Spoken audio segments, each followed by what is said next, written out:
Je vous souhaite la bienvenue à cette autre chronique Promutuelle Assurance en compagnie de notre conseiller en prévention, Guillaume Fortin. Ça va bien, Guillaume? Oui, très bien. Oui. Guillaume, il y a des conseils pour le temps des fêtes et, Oui. encore une fois, des incendies, des arbres de Noël qui brûlent à l'intérieur, les maisons qui brûlent en raison de ces décorations. Donc, il faut être prudent et il faut faire de la prévention. Quelle sorte de prévention qu'on fait dans le temps des fêtes? Dans le temps des fêtes, on va regarder surtout, on va parler des bougies, des chandelles. On va regarder aussi sapins de Noël, les différents types de sapins qu'il y a, les rallonges électriques qu'on va servir, les systèmes de lumière. Il y a un paquet de connexions après une seule rallonge. Oui, c'est ça. Les lumières, donc décoration lumineuse. On peut regarder aussi, dans le temps des fêtes, il va commencer à avoir de la neige. Dégagement des sorties de secours, donc les portes, les patios, les fenêtres. Comment agir aussi si jamais il y a une panne d'électricité, puis l'installation du sapin en tant que tel. OK. C'est des choses qu'on peut regarder. Ouais. Utilisation sécuritaire des chandeliers. Oui, donc c'est ça.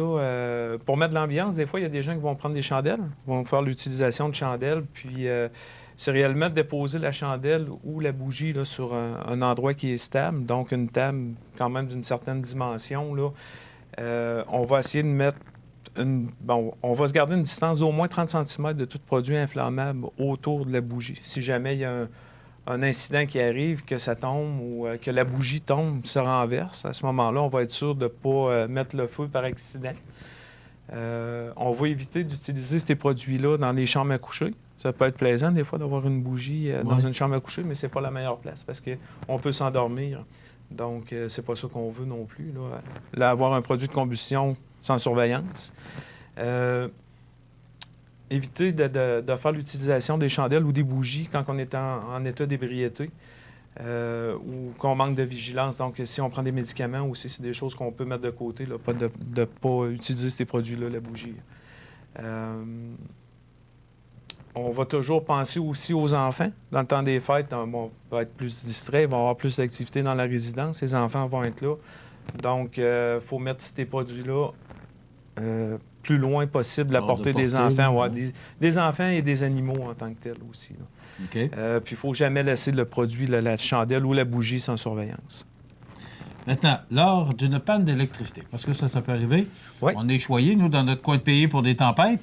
Oui, effectivement. Alors, il y a des pannes d'électricité, donc on fait quoi? Qu'est-ce qu'on peut prévoir? Il y a des gens qui vont avoir une génératrice, mais c'est pas tous les gens qui ont l'accès à une génératrice de secours pour s'alimenter en électricité. Donc, les gens vont prendre la chandelle ou la bougie à ce moment-là, puis ils vont aller remplir peut-être des produits de chauffage qui vont prendre du kérosène, par exemple. Donc, si on va remplir notre produit, notre réservoir de kérosène pour notre chauffage, c'est important de prendre une lampe torche électrique au lieu d'avoir la bougie, là, qui a une flamme directe à ce moment-là qui pourrait venir enflammer les vapeurs en tant que tel là, du kérosène. Donc, toujours, si on va remplir des contenants avec un produit de combustion liquide, de prendre une flashlight au lieu de prendre la chandelle. Si on se promène aussi, on a d'affaires à circuler dans une résidence, c'est d'avoir justement une lampe torche électrique au lieu d'avoir la bougie ou d'un fanal à l'huile là, qui pourrait se renverser puis mettre le feu à ce moment-là. C'est les principales choses pour les pannes électriques. L'installation du sapin. Oui, sapin. Donc, le célèbre sapin. Parce que le beau sapin. Mon beau sapin, oui. Mais des fois, il peut être moins beau parce qu'on a négligé certaines actions. Oui. Donc, c'est ça, il va y avoir différents types de sapins. On a le sapin artificiel, où il y a des gens qui vont prendre le sapin naturel aussi. Donc, le sapin artificiel est plus sécuritaire. Il y a moins de risque d'incendie à ce moment-là. Mais le sapin naturel est très populaire aussi. Oui, effectivement. À ce moment-là, ce qui est important, là, si on préfère un arbre naturel, c'est d'en prendre un qui est fraîchement coupé.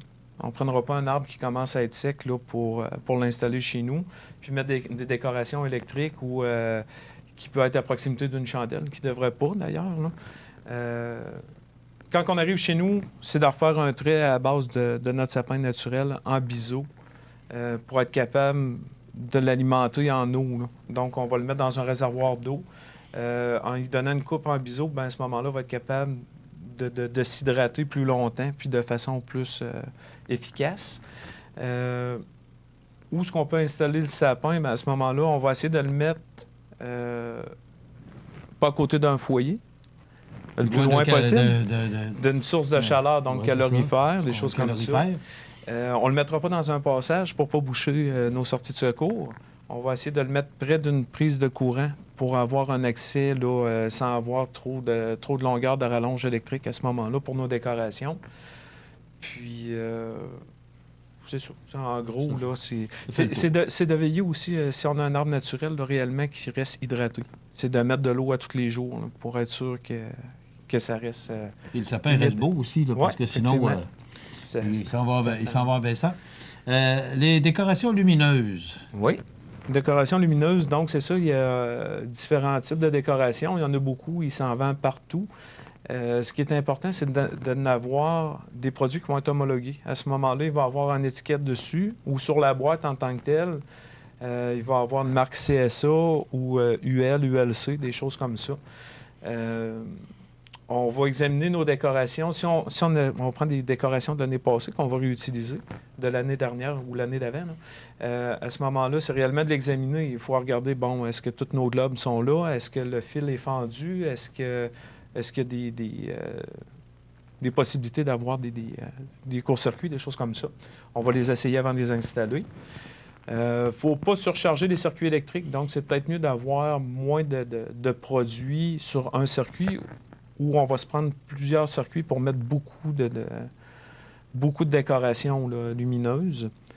Après le temps des fêtes, bien là, c'est sûr qu'il faut les ranger. C'est pas des produits qui sont faits pour être installés à l'année. Donc, surtout ceux-là qui sont à l'extérieur vont avoir tendance à sécher là, au soleil ou à craqueler avec les intempéries, des choses comme ça.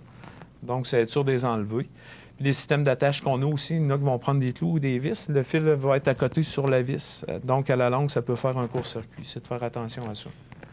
OK. Les cordages de rallonge.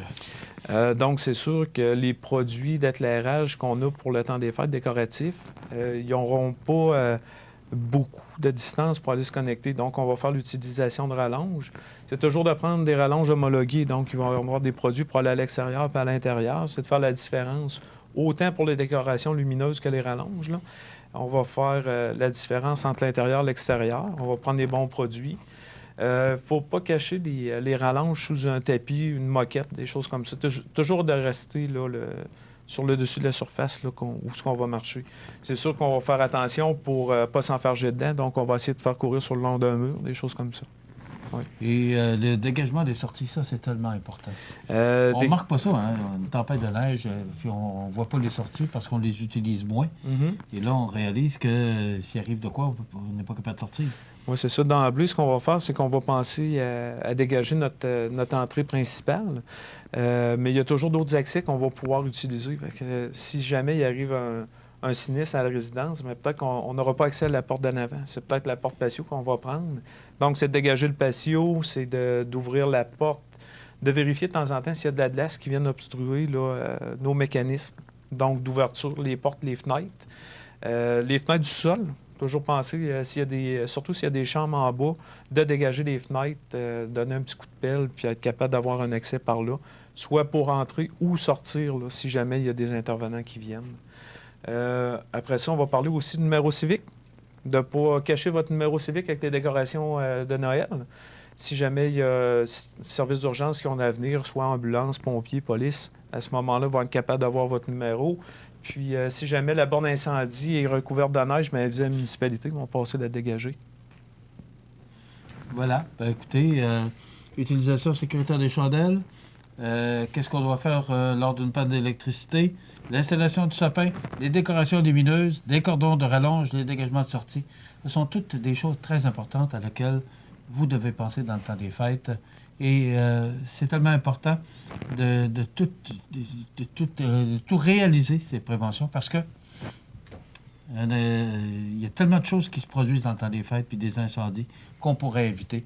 Donc, si vous voulez passer un beau temps des fêtes, je pense que si on suit tous ces conseils, on va y arriver. Merci beaucoup, Guillaume Fortin, Ça fait qui est plaisir. conseiller en prévention. Ça complète notre chronique assurance, Promutuelle Assurance Montmagny-Lillet pour aujourd'hui. 248-7940. Et ne vous gênez pas d'appeler ces gens qui sont conseillers.